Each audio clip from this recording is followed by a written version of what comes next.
Welcome students in my YouTube channel Abhijit Drug Pharmacology. Today we are discussing about the antidepressant drugs. ठीक है, आज हम antidepressant drugs के बारे में देखेंगे। क्या एंटीडिप्रेसेंट ड्रग्स होती हैं? यानी एंटीडिप्रेसेंट आप नाम से समझ रहे होंगे, वो ड्रग जो कि डिप्रेशन के ट्रीटमेंट में यूज़ होती है। All other drug are called antidepressant drugs.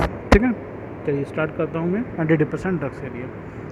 Antidepressant drugs are those which are used in the treatment of depressions and it elevate the mood in depressive states. ठीक है, और antidepressant drug वो है जो कि डिप्रेशन के ट्रीटमेंट में use की जाती है। मेजर डिप्रेशन होता है तो उसके ट्रीटमेंट में यूज़ करते हैं, और साथ में ये मूड को एलिवेट कर देती हैं। मूड जो डिप्रेस हो गया हो उसको मूड को थोड़ा सा स्टिमुलेट कर देती हैं फ्रॉम द डिप्रेसेंट स्टेट्स। अब नेक्स्ट बात करता हूँ मैं डिप्रेशंस की। तो डिप्रेशंस है क्या? Depressions, major depressions is characterized by the symptom like sad mood, loss of interest, pleasures, low energy, breathlessness, guilty, psychomotor retardations, agitations, change in the appetites or sleep, melancholia, suicidal thought etc. यानी major depressions जो है वो आपका characterise करते हैं। Symptoms क्या क्या हो सकते हैं? सैड मूड रहता है, loss of interest and pleasure, मतलब बिल्कुल भी इंटरेस्ट, किसी भी काम में कोई इंटरेस्ट नहीं लगता है, ना ही वो आपका हैप्पी फीलिंग आ पाती है। ठीक है, एंड लो एनर्जी फील करता है, गिल्टी फील करता है पेशेंट्स, साइकोमोटर रिटार्डेशन यानी कि जो मूवमेंट्स होता है वो आपका कम हो जाता है, एजिटेशंस यानी कि मूवमेंट्स में एजिटेशंस मतलब क्या होगा कि ट्रिमर जैसे सिम्टम्स आ जाने लगते हैं, चेंजिंग इन एपेटाइट, भूख कम हो जाती है या भूख बहुत बढ़ जाती है, और स्लीप या तो बहुत ज़्यादा सोएगा या बहुत कम सोएगा। इसके अलावा मेलेनोकोलिया मतलब क्या है? उदास रहना, उदासी हमेशा छाई रहती है, एंड सुसाइडल थॉट भी आने लगते हैं। ये सभी सिम्टम्स जो हैं वो डिप्रेशंस के होते हैं। ठीक है, अब मैं एक बात आपको क्लासिफिकेशन या ड्रग में जाने से पहले थोड़ा सा मैं इसके बारे में बताना चाहूँगा, पैथोफिजियोलॉजी और डिप्रेशंस के बारे में। कि डिप्रेशन में बेसिकली ये देखा गया है कि जो डिप्रेसिव पेशेंट होता है उसके जो ब्रेन में 5-HT यानी कि सेरोटोनिन लेवल, 5-HT मतलब क्या है? 5-हाइड्रोक्सीडिप्टामिन या फिर से सेरोटोनिन न्यूरोट्रांसमीटर्स बोलते हैं, और साथ में नॉरेड्रेनालिन जो न्यूरोट्रांसमीटर्स होते हैं उसकी डिफिशियंसी हो जाती है at the various effector receptors पर। क्योंकि डिफिशियंसी होने की वजह से क्या होता है कि जो डिफिशियंसी हो जाने की वजह से क्या होता है, डिप्रेसिव सिम्टम्स ज़्यादा इंड्यूस होते हैं। तो जितनी भी ड्रग हम होंगे यहाँ पर हम वो यूज़ करेंगे, जितनी भी एंटीडिप्रेसेंट ड्रग्स हैं, मेजॉरिटी क्या करती है वो आपकी जितना मतलब 5-HT यानी कि सेरोटोनिन लेवल को बढ़ाएंगी ब्रेन से सेक्रेशन को बढ़ाएंगी या सिनेप्टिक लेफ्ट में बढ़ाएंगी, और साथ में नॉरेड्रेनालिन की सेक्रेशन को बढ़ाती है। दोनों के अमाउंट को बढ़ाने का काम करती है रिसेप्टर साइट्स पे, चाहे वो सेरोटोनिन की हो चाहे नॉरेड्रेनालिन की, क्योंकि इनकी डिफिशियंसी की वजह से क्या हो रहा है, डिप्रेशन के सिम्टम्स आ रहे हैं। ठीक है, तो ये बात हुई, मैंने इसकी थोड़ा पैथोफिजियोलॉजी बताई आपको। अब बात करते हैं क्लासिफिकेशन की। रिवर्सिबल मोनोअमीनो ऑक्सीडेज जो आती हैं उसमें आपका आता है मैक्लोब्रोमाइड, क्लोरगाइलिन आता है। ठीक है, ये मोनोअमीनो ऑक्सीडेज को इनहिबिट कर देते हैं। इसके अलावा रिवर्सिबल होते हैं, ये रिवर्सिबल नहीं है, रिवर्सिबल मतलब क्या? दोबारा ये एंजाइम एक्टिवेट हो जाएगा। इसके अलावा ट्राइसाइक्लिक एंटीडिप्रेसेंट्स होते हैं जिसे TCA बोलते हैं। ये क्या है? ये NA मतलब नॉरेड्रेनालिन, 5-HT मतलब 5-हाइड्रोक्सीडिप्टामिन रीअपटेक इनहिबिटर्स, यानी कि जिस नर्व से ये नॉरेड्रेनालिन 5-HT रिलीज़ हो रहे थे उसको रीअपटेक यानी दोबारा रीअब्जर्व हो जाते हैं, उसको रोक देते हैं, जिससे अमाउंट ऑफ दोनों न्यूरोट्रांसमीटर का एट द रिसेप्टर साइट में बढ़ जाता है। यानी एम्पैरामाइन है, एमिट्रिप्टिलिन है, ट्राइम्पैरामाइन है, डॉक्सीपिन है, डोपिथिन है और क्लोरिम्पैरामाइन है, ये सभी क्या करते हैं? ट्राइसाइक्लिक डिप्रेसेंट है। ये नॉरेड्रेनालिन और 5-HT के रीअपटेक को इनहिबिट कर देते हैं, जिससे नॉरेड्रेनालिन का और 5-हाइड्रोक्सीडिप्टामिन का level at the receptor site में बढ़ जाता है, जो कि एंटी डिप्रेसेंट इफेक्ट को प्रोड्यूस करते हैं। आगे बात करूँ तो प्रोडोमिनेंट NA यानी नॉरेड्रेनालिन रीअपटेक इनहिबिटर, जो केवल नॉरेड्रेनालिन रीअपटेक को इनहिबिट करते हैं, जिसमें आपका डिस्पैरामाइन है, नॉरेप्टिलिन है, अमोक्सापिन है और रिवोक्सिडिन है। ये सभी क्या करते हैं? नॉरेड्रेनालिन रीअपटेक को इनहिबिट करते हैं, जिससे नॉरेड्रेनालिन का लेवल बढ़ जाता है एट द रिसेप्टर साइट्स, और जो कि एंटी डिप्रेसेंट इफेक्ट को देते हैं।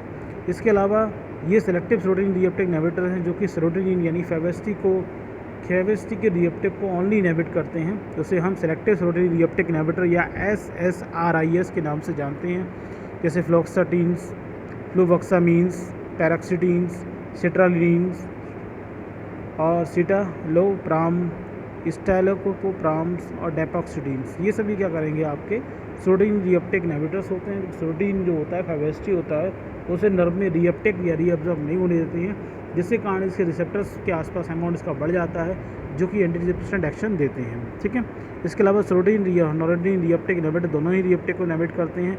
ये है आपका बेनलेफ्सिन्स और ड्यूलोक्सिडीन्स। ठीक है, इसके अलावा एटिपिकल एंटी डिप्रेसेंट्स होते हैं जो आपके मेनली रिसेप्टर्स को एक्टिवेट कर देते हैं, जब 5-HT रिसेप्टर्स को मेनली एक्टिवेट करते हैं, और उनके हाइपर एक्टिविटी की वजह से क्या होता है, उनकी एक्टिविटी जब रिसेप्टर की एक्टिविटी बढ़ जाएगी, सेरोटोनिन रिसेप्टर्स की एक्टिविटी बढ़ने के कारण भी क्या होता है, एंटी डिप्रेसेंट इफेक्ट आता है। तो जितने भी एटिपिकल एंटी डिप्रेसेंट्स हैं, ये सभी क्या है, सेरोटोनिन के रिसेप्टर्स जो होते हैं, 5-HT रिसेप्टर्स जो होते हैं, उन 5-HT रिसेप्टर्स को एक्टिवेट कर देते हैं, जिसकी वजह से एंटी डिप्रेसेंट इफेक्ट आता है।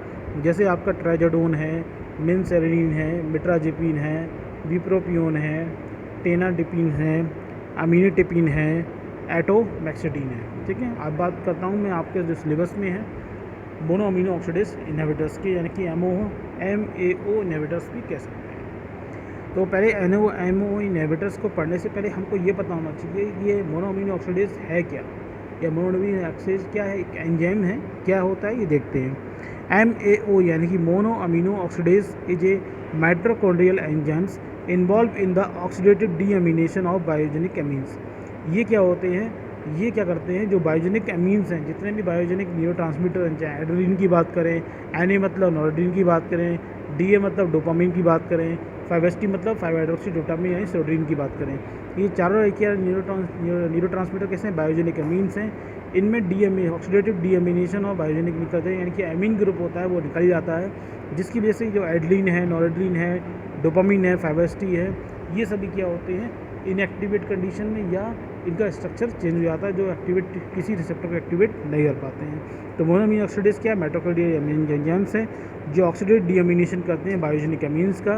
बायोजेनिक एमीन यानी adrenaline, noradrenaline, dopamine, 5-HT neurotransmitters से इन सब का। और जब ये MAO जब इनका डीअमीनेशन कर देगा तो amount of active adrenaline, noradrenaline और 5-HT का अमाउंट रिसेप्टर पे कम हो जाएगा। ठीक है, ये क्या कर देते हैं, इसको क्वांटिटी को कम कर देते हैं, चाहे हम नॉरएड्रेनालिन की बात करें, चाहे 5-HT की बात करें। ठीक है, ये दो टाइप के एंजाइम होते हैं। 2 isoenzymes are forms MOA यानी कि mono amino oxidase has identified. पहला क्या है, मोनो अमीनो ऑक्सीडेज A है, दूसरा क्या है, मोनो ऑक्सीडेज B है। मोनो अमीनो ऑक्सीडेज जो A है वो प्रेफरेंशियली क्या करता है, 5-HT और नॉरएड्रेनालिन को डीअमीनेट करेगा, यानी कि किसको डिग्रेड करेगा 5-HT यानी 5-हाइड्रोक्सीडोपामिन के लिए, और नॉरएड्रेनालिन यानी नॉरएड्रेनालिन को डिग्रेड करेगा। जब डिग्रेड ये जल्दी हो जाए, जितनी जल्दी ये मोनो अमीनो ऑक्सीडेज इनको डिग्रेड करेगा, उतना अमाउंट होगा इनका कम अवेलेबल होगा एट द रिसेप्टर साइट्स। और जब अमाउंट कम अवेलेबल होगा तो ज़्यादा अमाउंट कम होने पे क्या होता है, डिप्रेशंस के सिम्टम्स इंड्यूस होना शुरू हो जाते हैं। इसलिए हम क्या करते हैं, mono amino oxidase inhibitor use करते हैं, जो इस एंजाइम को इनहिबिट कर देंगे। जब ये एंजाइम इनहिबिट हो जाएगा तो 5-HT और नॉरएड्रेनालिन दोनों का लेवल क्या होगा, एट द रिसेप्टर साइट्स और इन द ब्रेन बढ़ जाएगा, जो कि डिप्रेसेंट्स एंटी डिप्रेसेंट सिम्टम्स को, यानी डिप्रेशन के सिम्टम्स को क्या कर देते हैं, कम कर देते हैं।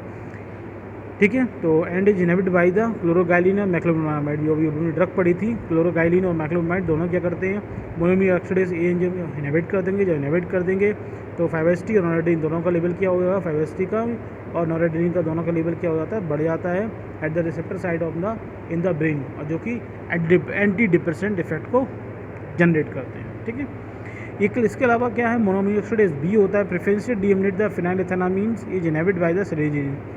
ये क्या होता है, ये फिनाइलएथेनामीन जो होता है, नॉरएड्रेनालिन डेरिवेटिव होते हैं जो हम देते कंपाउंड, उसको ये डीअमीनेट करता है, और ये इनहिबिट किया तो सेरोटोनिन से होता है। लेकिन इसका जो mono amino oxidase B inhibitor है, इसकी ऐसी कोई यूटिलिटी नहीं है ऐसे डिप्रेशन में, क्योंकि इसका ये कभी ना 5-HT को डीअमीनेट कर रहा है, ना ही नॉरएड्रेनालिन को डीअमीनेट कर रहा है।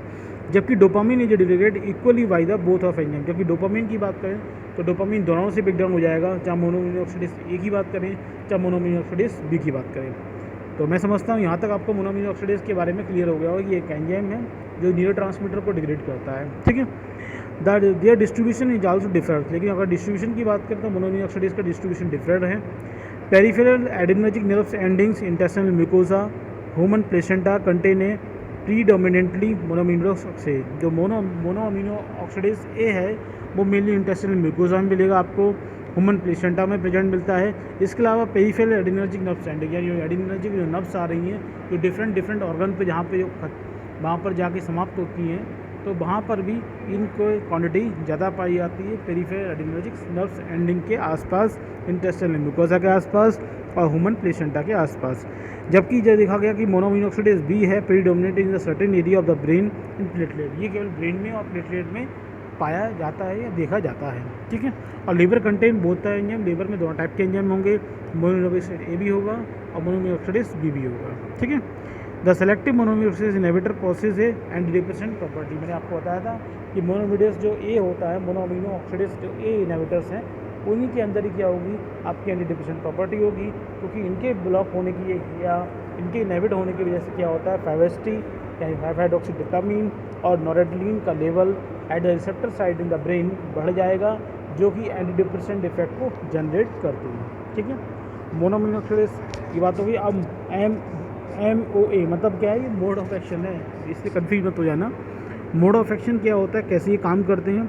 The selective MOA inhibitors inhibit monoamino oxidase enzyme को इनहिबिट करते हैं, जिस result increase the level of 5-HT and noradrenaline on the receptors of the effector organs.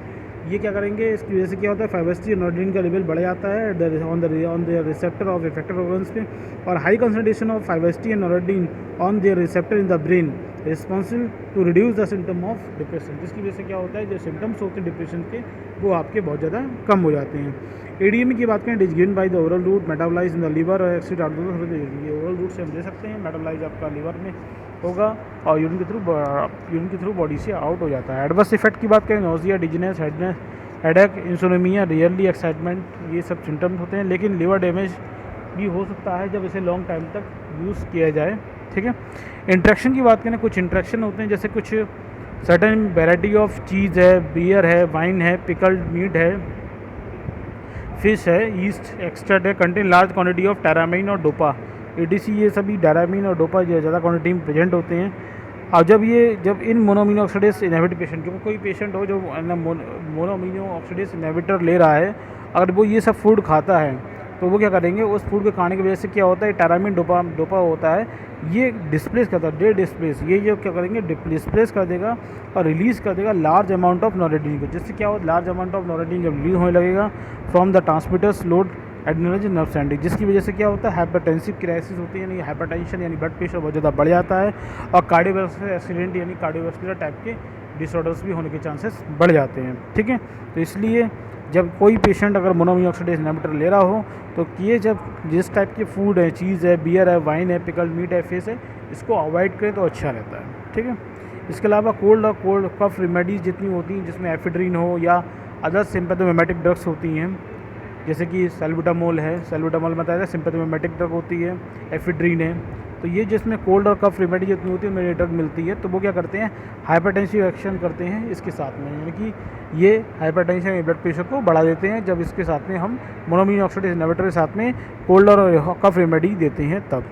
रेसरपिन्स, guanethidines, tricyclic antidepressants induce excitement, rise in blood pressure, ये excitement और blood pressure rise करके body temperature बढ़ जाता है। Can when these drugs are given to a patient on a monoamino oxidase inhibitor, कोई patient अगर monoamino oxidase inhibitor ले रहा है उसके साथ में अगर रेसरपिन है, ग्लूटाथीन है और ट्राइसाइक्लिन एंटीडिप्रेसेंट अगर देते हैं तो बॉडी का टेम्परेचर बढ़ सकता है, ब्लड प्रेशर बढ़ सकता है, ये सभी कंडीशंस मिल जाती हैं। इसलिए इनको साथ में देने से पहले हमें सावधानी बरतनी चाहिए और डोज को कम करना चाहिए।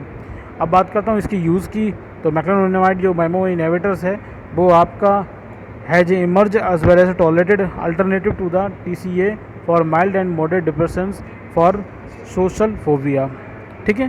तो जो TCA है, ट्राइसाइक्लिन एंटीडिप्रेसेंट है, उसके बहुत सारे जैसे एडवर्स इफेक्ट हैं, इसलिए मैक्लोमिड जो है वो आपका जो TCA की जगह में हम दे सकते हैं for the mild to moderate depression किसी को हो तो उसकी ट्रीटमेंट में और सोशल फेविया में, ठीक है। तो ये हुआ आपका first part of anti depressant drugs. तो सेकंड पार्ट में मैं आपको पढ़ाऊंगा TCA, ट्राइसाइक्लिन एंटीडिप्रेसेंट की फार्मोलॉजी पढ़ाऊंगा, साथ में आपके सिलेबस में एटिपिकल डिप्रेसेंट्स एंटी डिप्रेसेंट है तो उसकी फार्मोलॉजी पढ़ाऊंगा। तो ये आपका सिलेबस का कल सेकंड पार्ट हम डिस्कस करेंगे, जिस तरीके से कल सेकंड पार्ट हो जाएगा। और फिर परसों हम एंटीसाइकोटिक ड्रग को पढ़ेंगे, जिस तरह से आपका एंटीसाइकोटिक भी परसों तक हम कंप्लीट कर देंगे। ठीक है, अगर वीडियो में कोई समझ में आया हो तो वीडियो को लाइक कीजिएगा, कोई कन्फ्यूजन हो तो कमेंट बॉक्स जरूर पूछिएगा। अगर आपको लगता है कि ये वीडियो शेयर किसी को शेयर करने पर उसके हेल्पफुल हो सकता है, जरूर से शेयर कीजिएगा। और आपने तो मेरे चैनल को सब्सक्राइब नहीं किया तो ज़रूर सब्सक्राइब कीजिएगा। नेक्स्ट वीडियो मिलेंगे नेक्स्ट ड्रग के साथ में, second part of anti depressant के साथ में। तब तक के लिए थैंक यू।